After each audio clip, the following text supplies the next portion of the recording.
What's up, everybody? Today I'm going to be showing you how to install the 2015 through 2017 Mustang LED chasing halos made by Flashtech USA.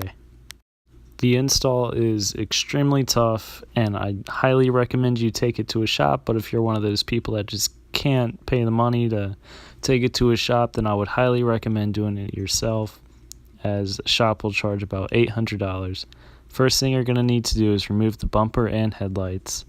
Once you get that off, you need to put your headlight in the oven and bake it for about 20 minutes at 250 degrees. Once you got that, open up your headlight. Now right here I'm showing you how to open up the headlight after you've already pried it open. And you want to get these screws and pull up on the housing, which will pop the black piece out, and you will be able to get to the lens cover.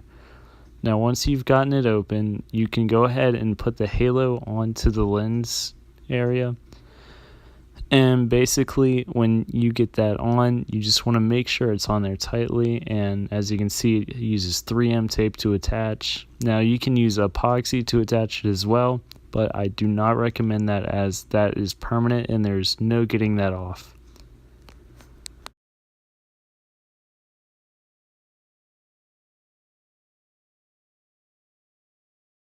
Now you'll need to drill a hole into the back of the housing where my finger is. This way you can run the wire from the halo to the outside of the headlight.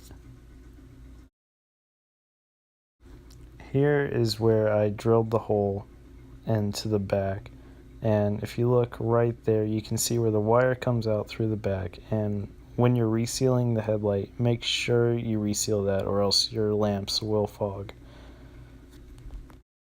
Okay, so as far as resealing goes, it's pretty straightforward. All you do is fill the seam with the silicone and then get a paper towel or Q-tip or whatever you have, and basically just press it in by, I guess, just sliding it across the seams. This will push it in and make it all even. Now once you have the seams all smoothened out, you just place the lens back on top. Now for wiring, you'll need these little circle things that you put the wire into, and just slide the wire right on through, as you can see right here. Now you'll need some pliers to clamp it down so the wire does not slide out. For the positive terminal connector, you'll need to cut like a section out of the middle so it can go around the nut, and because that nut just doesn't come off.